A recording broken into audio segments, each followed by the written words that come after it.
Welcome back. It's round 2 coverage of the PDGA Amateur Disc Golf World Championships from Mesker Park today. I'm Grant Zellner of the PDGA, along with Pavo Substead of Central Coast Disc Golf. I'm excited to be back, Grant. I love woods golf. Yep, we were at the ball golf course at the Princeton Country Club yesterday. An open course. This course decidedly tighter, shorter, and it's going to test a different part of these players' games. It definitely is. Lots of tight tunnels here, some interesting shaped holes, a couple of par 5s, lots of par 4s, some ace runs on the back. It'll be fun. Checking out the leaderboard now. On the leaderboard today, we've got Paul Kranz, Peyton Stamen, Ricky Oviatt, and Chase Steed. Let's learn a little bit more about each of these players.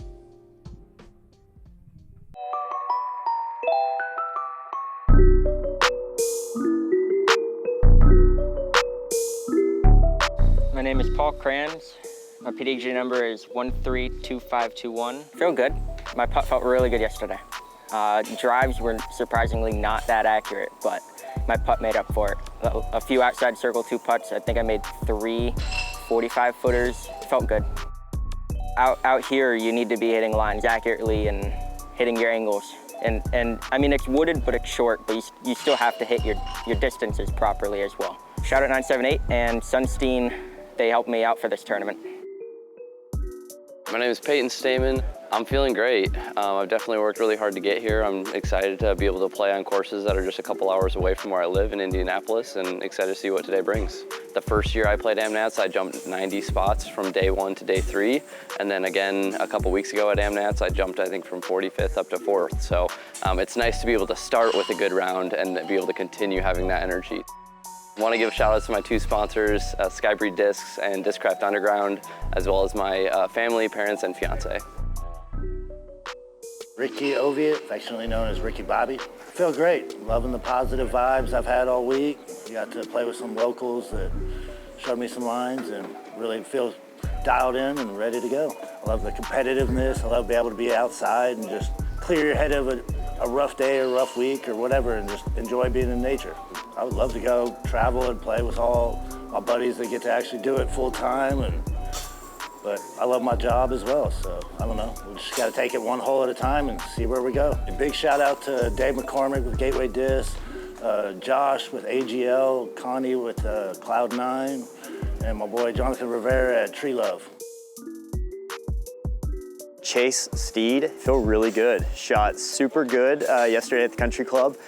Couple of bad breaks, but other than that, a nearly perfect round, I feel like. Most of my game's based on mids and fairways anyway, so I feel like I'm right at home. I'm actually in the process of building a course at home that's heavily wooded, like 10,000 feet.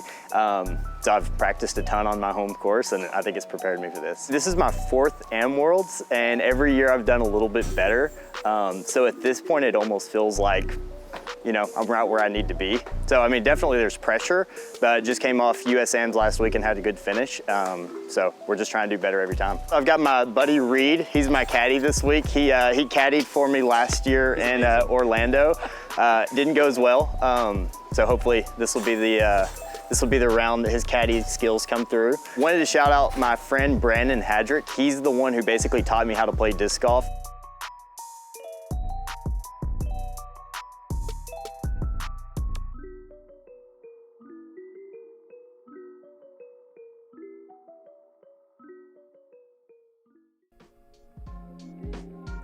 Getting a quick look now at hole number 1, 494 feet. This hole, well, it's a par 3 on the sign, Pavo. It is a par 3 on the sign, but it averaged 0.68 strokes over par. 494 feet, it is significantly downhill, so technically I would say with a huge sidearm, it's probably reachable, but just extremely unlikely. Welcome to the second round of the PDGA Amateur World Championships in Princeton and Evansville, Indiana. This is the 2:50 p.m. tee time. First to tee, Paul Kranz. Paul Kranz on the box off of that runner-up finish at the U.S. Amateur World Championships just a couple of weeks ago. This kid's got everything in his game. Looks like Paul's going for the layup play, which I believe the majority of the field was electing to play this hole for par, and you can kind of see why with the dog leg. That came up a little short, ended in that bush to our left from this catch cam perspective, but he should have an easy up to the green from there. I love this bridge on the green. It's beautiful.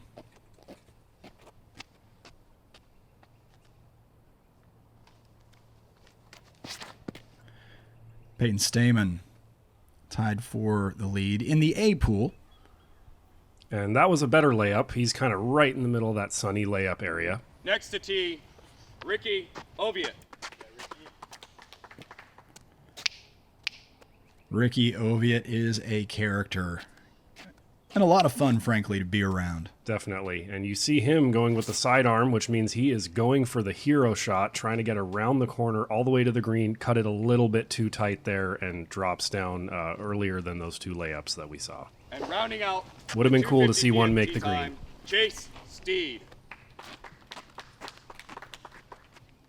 Chase Steed goes through that routine every time from the tee box.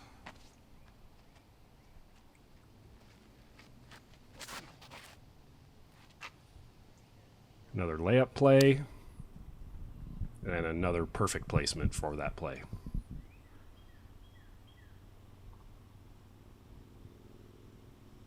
So from the layup, you play over the bridge and, of course, the creek that it traverses.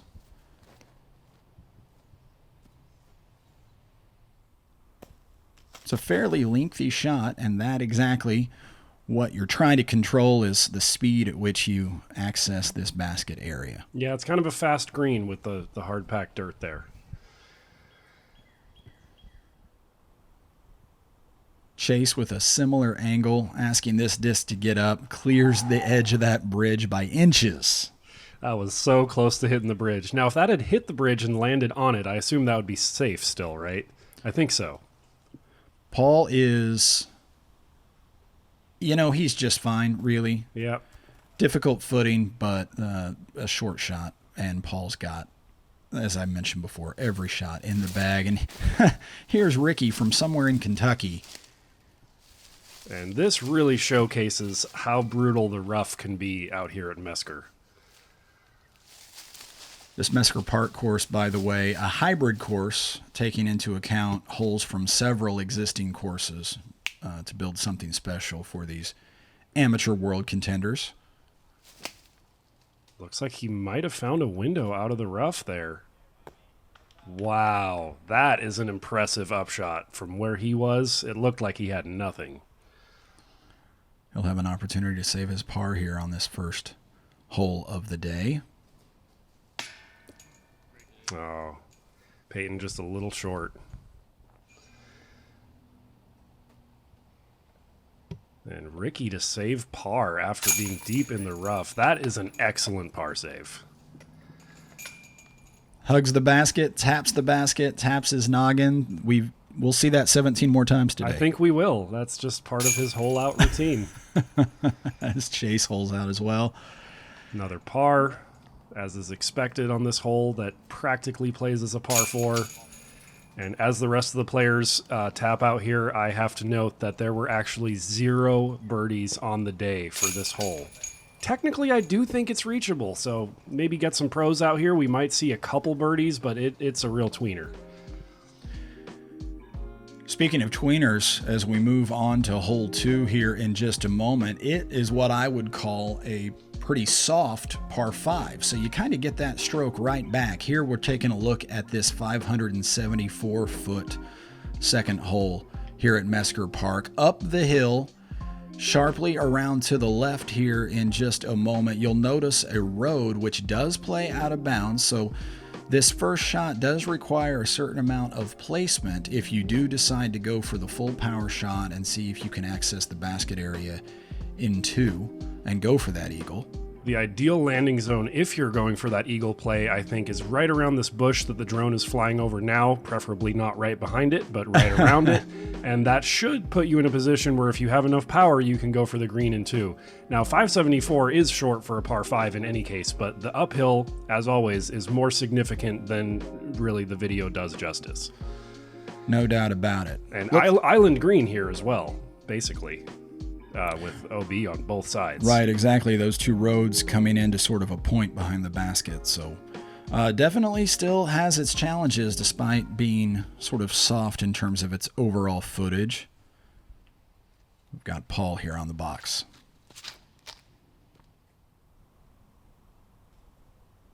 Maybe just a little bit low, but he's center fairway. Should still be able to play for birdie pretty easily from there.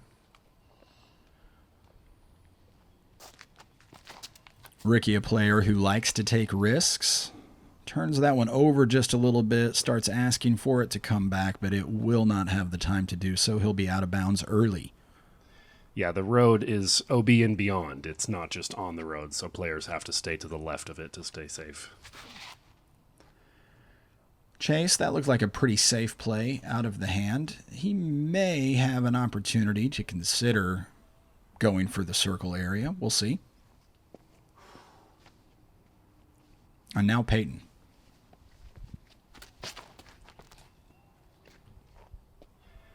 Now that is a fantastic shot from Peyton, outdriving the other players on the card by at least 50 feet, maybe more. He should be in a great position to go for the green from there and maybe get that eagle.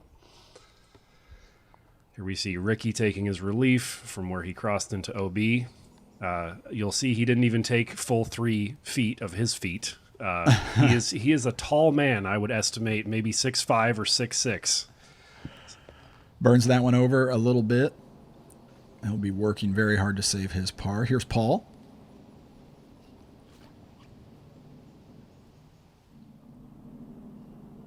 Yep, just electing to play the layup play short of the green. It's a risky green to go for from that far back, given the island. Chase up next. Barely squeaks it over the top of that bush. Now, it did nick a few branches on that bush, which I think turned it over a little bit, and that stays right of the road OB.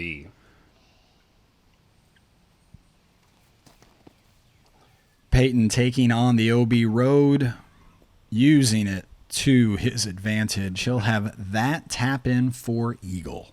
Played the hole to perfection.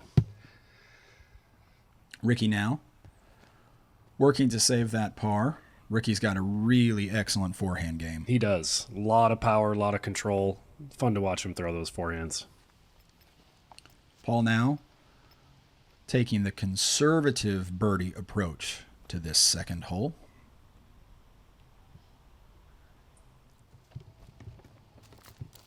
And now Chase taking his relief from where he crossed. There was a little debate in the card if he crossed the corner of the island up there at the other end of that white line you see, and they all decided he probably didn't, which I agree with, so he had to take it from back there. Easy upshot in any case.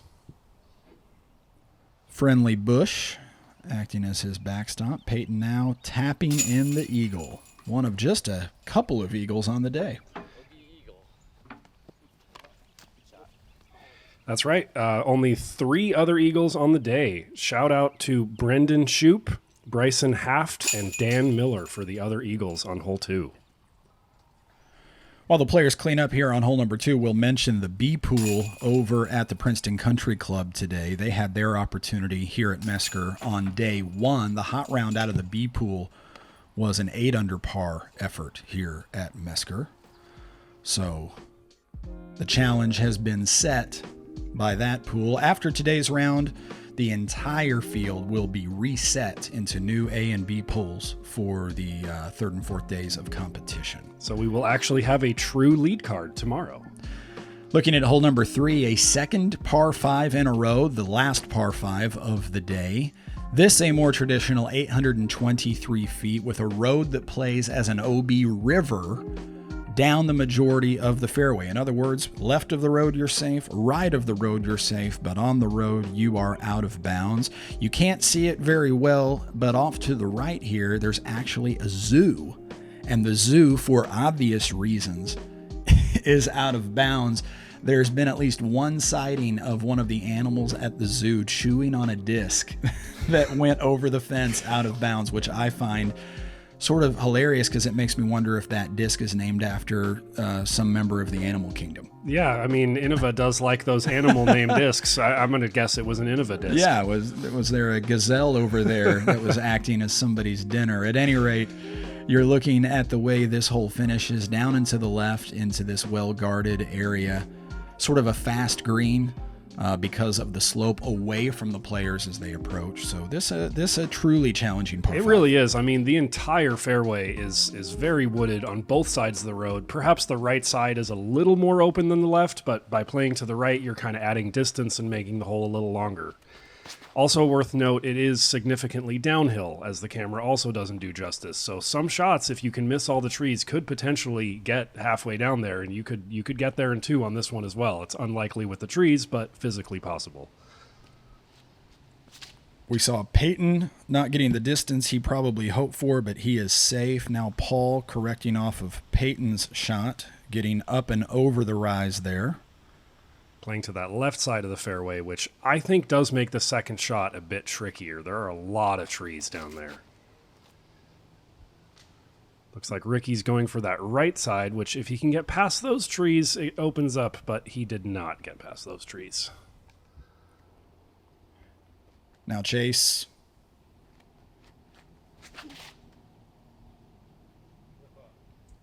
Also electing to play down the left side. Clips one of those trees, but thankfully does not kick into the road, so he will be safe. I don't think anybody particularly happy with their drive here on the third. Ricky, no, not happy with his second shot either. Yeah, a little bit of a worm burner there. Peyton now from considerably further back decides to go up and over. And I have to assume that hit some branches out of frame because that dropped very quickly. Thankfully safe, at least. Chase now with an opening.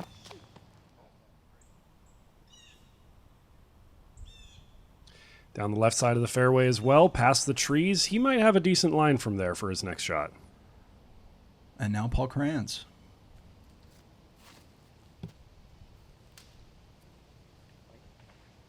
That was a much higher shot than I expected. It almost looked like he was in a good spot to go for maybe a skip off the road around that cluster of trees, but elected to play up and over instead. Ricky's third here gets incredible ground play.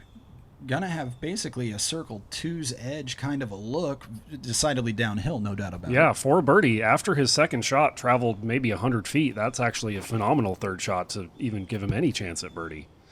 Peyton, the first to use the road for that hard skip, does so. He'll be well outside circle two. It's actually still rolling there. He got a kind of a favorable roll. It looked like it was rolling towards the rough, and then beyond where we could see it, it curled right and rolled further towards the basket. You can see the gap Paul is looking at. Doing a little tree trimming along the way. Gets probably a bigger flare skip than he was hoping for there, but then a little favorable curl back towards the basket. A very favorable curl puts him inside circle one. Looking at Chase now.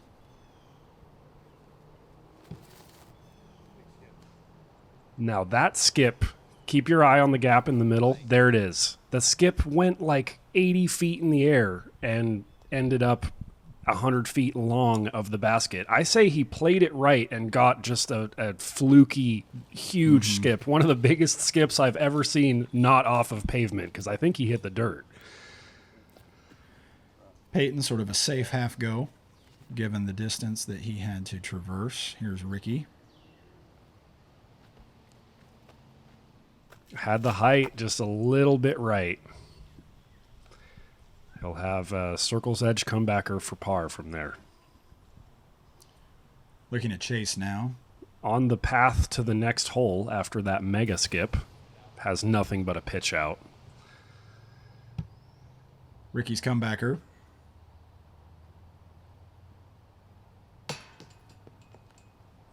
Off the cage. He'll take a bogey.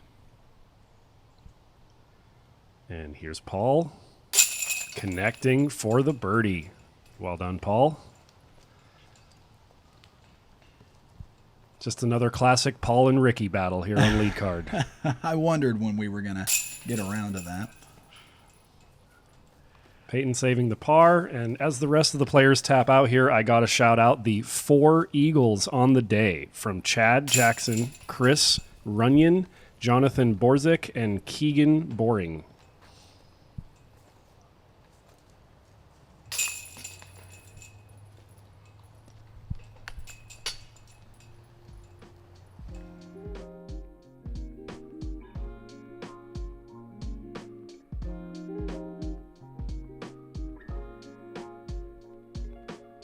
Moving on now to hole number 4.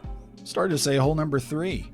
Hole number 4, par 4, 599 feet. This is a beautiful hole, especially because of the approach shot. After you play up and typically around to the left, we're getting the more direct route. You'll see a couple of benches here next to a short tee, and this is the approach shot that the players get to tackle. It's a beautiful, beautiful hole. The trees just frame up that approach so perfectly. I had already planned to mention something about it during the coverage on this hole. It is really what disc golf is all about, those tunnel shots that the trees just frame up and entice you to go for that dead straight mid-range shot into the green. Tee shot's sort of a placement shot here for these players, that a mid-range for Paul Krantz. Just trying to give himself the optimal angle through that gap for that second shot. Here's Peyton.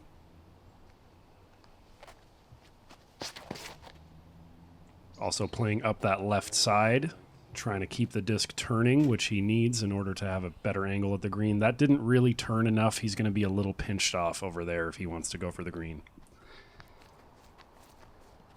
Chase lining up the forehand. I personally feel like this tee shot shapes better for a forehand. More likely to get over to that short tee where you'll have the best angle to attack the green. And finally, Ricky. Not a surprise to see Ricky going to the forehand as well. He really does have what looks like effortless power with that forehand. I would be curious to know what his farthest forehand throw is, in a field. I would imagine it's pretty far. And you can see Ricky in the catbird seat here on hole number 4. Perfect placement. We've got Chance with his approach. Chase. You're right. We had a chance on the card yesterday, so and I knew I would we do all that. forgive you. I knew that I would do that at least once today with a chance and then a chase. Chase, forgive me, and well done. Well played there. You'll have a pretty opportunity coming I think up. I actually referred to Chance yesterday as Chase once by mistake, so we've done it in both directions now. All even now as Paul approaches. He has a better angle than I thought he would after that tree hit on his drive, and then just a delightful result. Beautiful. The pinched off situation you were mentioning a minute ago. Yeah, I don't even know if he really has an option to go all the way for the green there. He's just pitching around the corner, conceding the par, basically. And finally, rewarded for his efforts, Ricky. Going with another forehand. More ground play than he was hoping for, but edge of the green, he'll have a putt.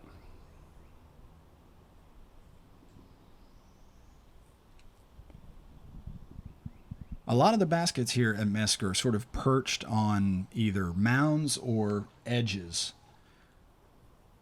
Indeed. This course has a ton of elevation change in addition to the technicality, which makes it my exact kind of golf. I mean, these are the kinds of courses that made me fall in love with the sport of disc golf, so I'm excited to see more of this course. Chase with a good bid there, just off short and left. Ricky, a stepper, not quite on. His stepper on the previous hole was also the correct height, but off to the right side a little bit. Maybe he can correct on that for the rest of the round. Peyton saving the par. Peyton, an interesting round so far. He's 1 under without carding a single birdie.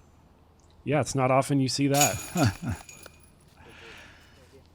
And Paul, his game just very, very steady. It's not difficult for Paul to rattle off 2 or 3 strings of birdies during the course of his round, and that's kind of how he wears down his competition. In true Paul fashion. Ricky, hug, tap, tap. That was nice of him to duck so the camera could see that last putt.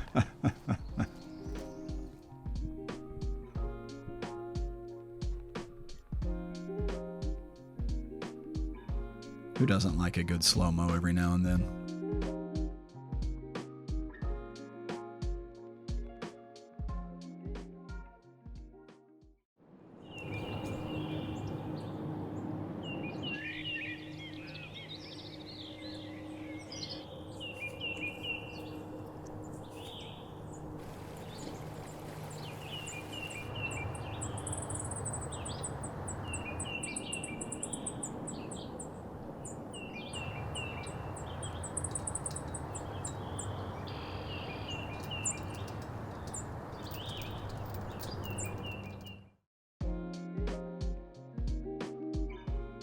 Hole 5, 298 feet, a par 3. This hole pretty straightforward, really. You can see that the players are looking to put a pretty good move on probably a mid-range in most cases, and the reason why is because of the way the hole slopes down at the basket. You've got to control your angle coming into this basket, yet you need 300 feet of power. That's right, and as you can see here, directly behind the basket, the slope gets significantly steeper, so it's really about speed control on this one. Also of note, this is our first par 3 of the day. The course starts out tough, or at least higher pars. Oh, that's not even true. Hole 1's a par 3. See, I still think of it as a par 4. Paul manages to make the initial gap that the players are all trying to solve first. That road, by the way, that meanders up the left is out of bounds. And you mentioned that at the right time, unfortunately for Peyton, because that kicked off of the tree into that out-of-bounds road. And on top of that, adding insult to injury, left him with an absolutely terrible lie where he crossed. Chase going down the right side. Ooh, unfortunate reaction off of that tree, but he should still have a putt as long as the tree's not in the way.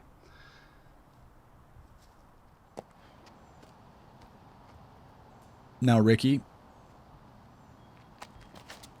putting a big move on a slow disc, which is exactly the way this hole is sort of drawn up, and he'll put himself inside the circle again. Could have some tree trouble on that stance, but otherwise a pretty good result. It's almost like we watched the same shot twice there. Here's Peyton dealing with those footing issues there.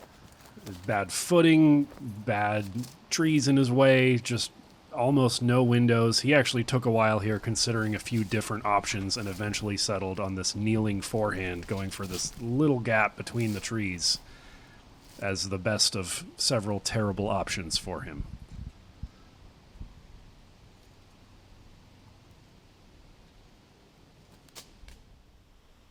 And that did clip some foliage on the way out, so it came up shorter than he was hoping. He'll have a long look there to save his bogey, hopefully.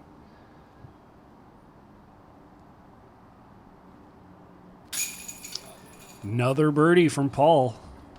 Paul gently in from nearly 30 feet. I mean, given the fact that we had 0 birdies on hole 1, Paul's basically looking at a perfect round so far. Peyton, unfortunately, off the top of the basket. Yeah, this hole is not being kind to Peyton. And now that kneeler not falling, so Peyton with a little work to do to save a triple bogey at this point. Meanwhile, Chase takes the birdie, the second of the card mates here, to enjoy a 4-stroke swing on Peyton. And now Ricky with an opportunity to do the same.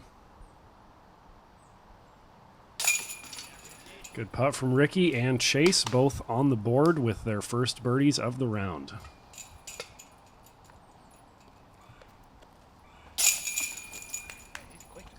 Peyton in for the triple, as we mentioned before. He'll be looking to make up for that here in the coming holes. He'll have an opportunity. A lot of par threes that are sub 300-foot par threes remaining here on this Mesker Park layout. So there will be opportunities to score coming up. Indeed. Most of those on the back nine. Looking now at hole number 6. One of the par 4s remaining at 378 feet. Not a particularly long par 4, but once again a technical challenge going up the hill and around to the right. As a matter of fact, a very sharp finish to the right. Difficult to access this area if you want to try to go for the eagle, but there is one option that could work, and that is the uphill understable roller. Indeed. I was going to mention it if you didn't. This hole shapes perfectly for the righty backhand roller. And I guess if you have elite level sidearm power, you could maybe get a circle 2 putt with a great sidearm, but really, in my opinion, it shapes best for the roller if you're playing for the eagle. Paul not quite making the corner there, but still has an opportunity to get up and down for that birdie. Here's Chase.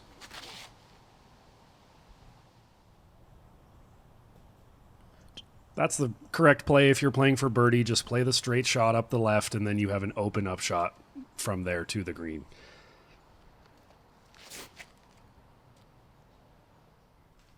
Ricky a little low and a little left. Doesn't quite get the distance that he was probably going for. I would like to see Ricky in a perfect scenario just to see with that kind of power how close he can get. I would imagine he probably could get himself a circle 2 look if he executed perfectly. And here we see that roller play. I think the disc just wasn't quite understable enough, making me do a little dance with the catch cam there. He still has an open up, easy birdie from there. Paul with very few options. And he just pitches out, kind of not even in the direction of the basket because of how thick that rough is. Yeah, those up and down options to try to get that birdie out the window. And now Paul hoping for a drop-in par.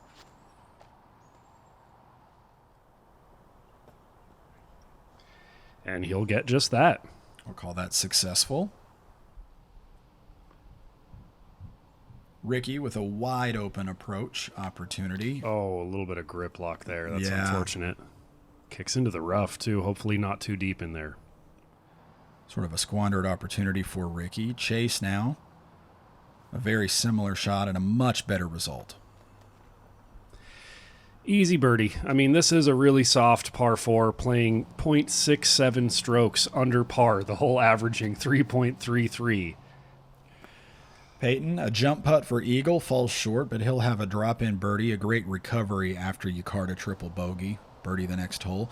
Ideally, he'll birdie the next 3 holes, I would say. Yeah, hopefully. And here we see Ricky crawling into the rough.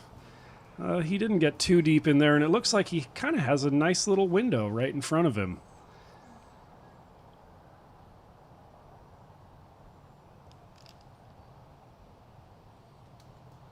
Going for the cut roller with a forehand, and that is actually played to perfection. That shot's pretty tricky, even though it's a short distance. We'll see Ricky pay that off. A nice, easy par save. A nice, easy tap on the noggin, and on to the next hole. Paul saving his par, just his second par of the day so far. And you got to imagine a par almost feels like a bogey on this one, given that 2/3 of the field got the birdie. But par 4 might be correct because we actually only had 1 eagle on the day. Shout out to Kyle Sturwerf. I'd like to know if that was a drive that made it in the circle or if it was a huge putt, you know? We'll see if we can track him down today. I'd like to know as well before we come back to Mesker Park here later on in the week. Hole number 7, par 4, 437 feet. These players running out of par 4, and as we mentioned already, out of par 5 opportunities to pick up extra strokes. This hole sharply to the left. It's sort of shaped like a number 7 if you're at the base of the 7 from the tee box. down and then sharply back up here into a very, very elevated pin location. This putt, not an easy putt unless you can get yourself pin high. Yeah, and it's the type of green where if you miss a putt and you hit the basket, you could very easily roll back to the bottom of the hill.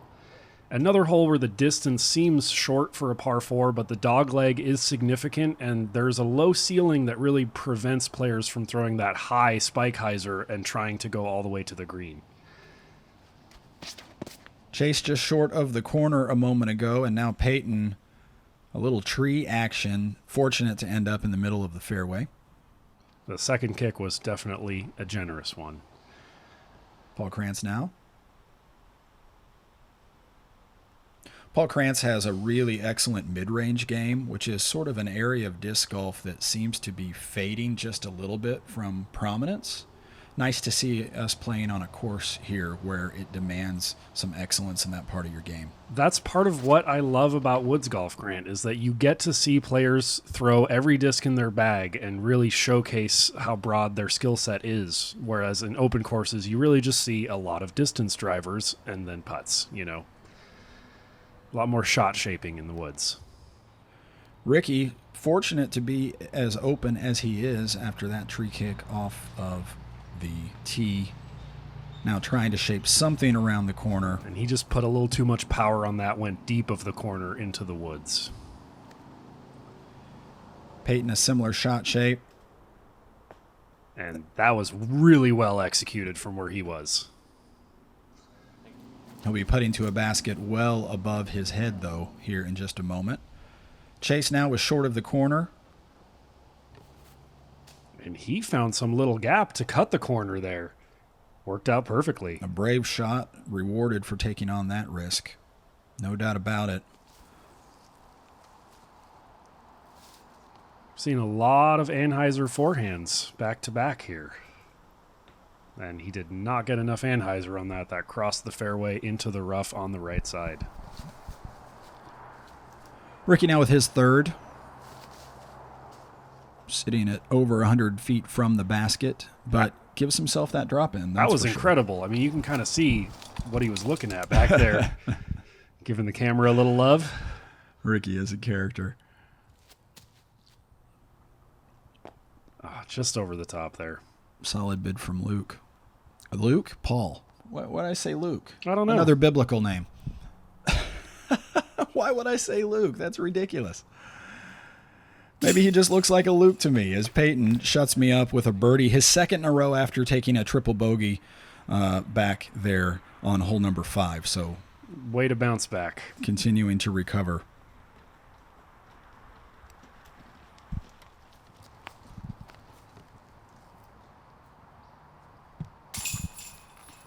Chase in for birdie as well.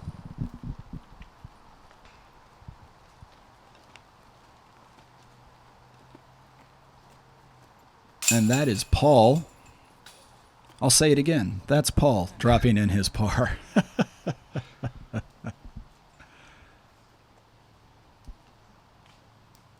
What do you think we're going to see here? A basket hug and a tap? Oh, didn't see that one coming. I think we see the basket hug and the tap too.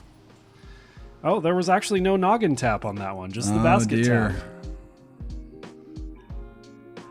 Peyton in from, as I said, well below the level of the basket for his second birdie in a row as we move on to hole number 8, 428 feet.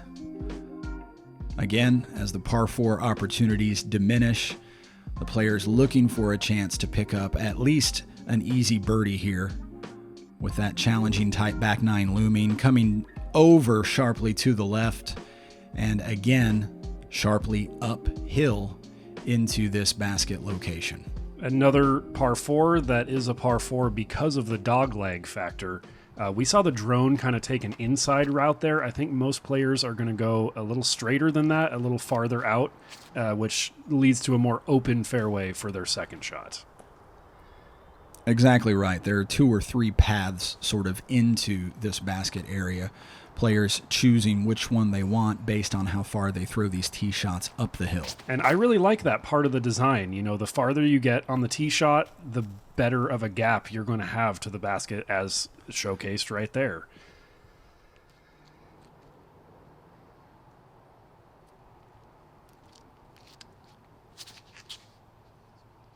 Luke carving in another mid-range. Who?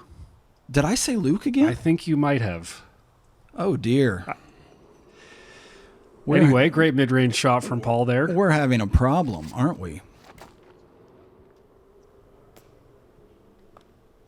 Ricky getting a little skip there. He's kind of in between the two fairway options. We'll see what he's got from there when he gets up to his lie.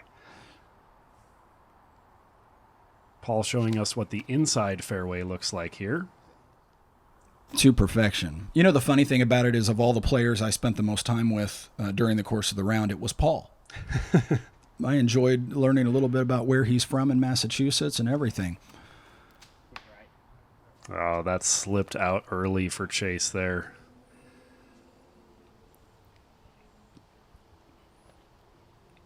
Peyton, rewarded with that long drive, finds himself in a situation where even a tree kick doesn't keep him out of Circle 1's edge, so he'll have an opportunity for a third birdie in a row. Little patent pending there from Ricky. That is a great shot from where he was at.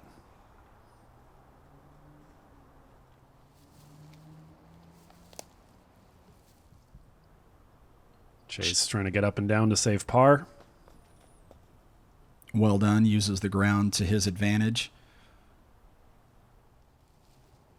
And now Peyton for a third birdie in a row. And he gets it. Erases that triple bogey just like that. Very well done. One of the longest makes we've seen so far on the day from this lead card.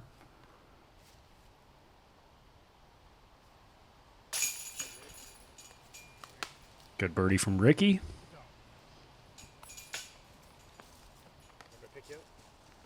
And now Paul dropping in. Yet another birdie on his bogey-free round thus far. Chase actually bogey-free as well. Less birdies than Paul, but clean scorecard. As we take a look at this fantastic putt from Peyton.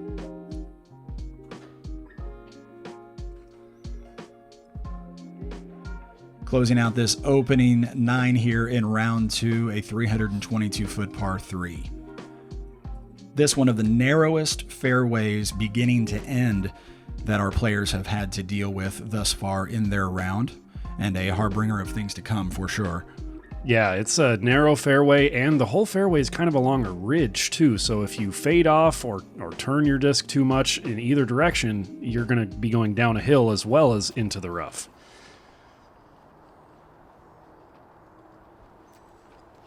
Peyton on the box after his turkey. That turned early. Yeah, definitely grip locked that over. He's trying to putter off the tee there, as several of the players are going to be doing here. Looking to glide a putter down the slope of the hill here. Paul forehanding a mid-range, getting a pretty fair result. Yeah, that's a great shot. Of course, he wanted a little more fade, but he hit the line.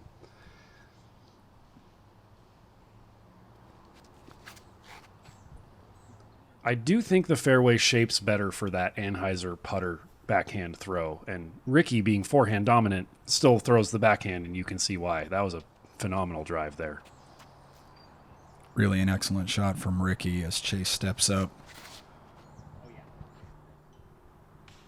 Appeared to pull the disc just a little bit and then catches the one tree that you sort of need to miss there as you approach the basket area. Yeah, pretty unfortunate reaction off of that one tree as well. Peyton with just absolutely no chance from where he was out into the open, at least, with a very long look to save his par.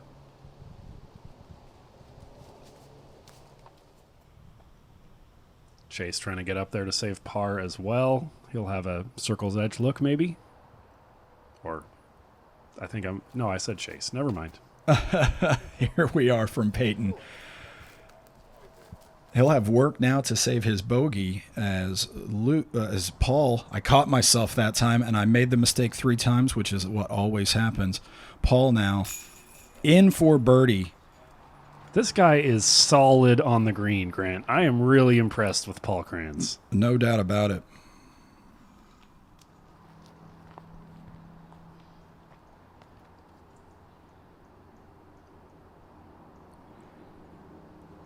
stays solidly in to save his par and close out this front nine in a bogey-free fashion. A little high five from his card mates there. Now Peyton trying to limit the damage.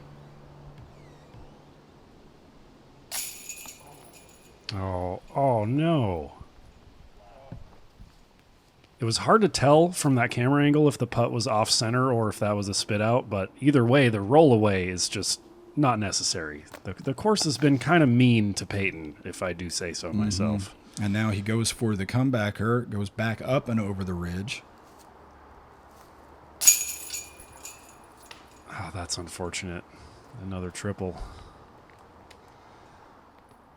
Tough way to finish the front nine for Peyton. Hopefully he can bounce back on the back nine. As you mentioned, there are a lot of ace runs and shorter par threes, and Ricky off left side on that putt. That's too bad. I kind of thought he had the birdie locked down already after that excellent drive.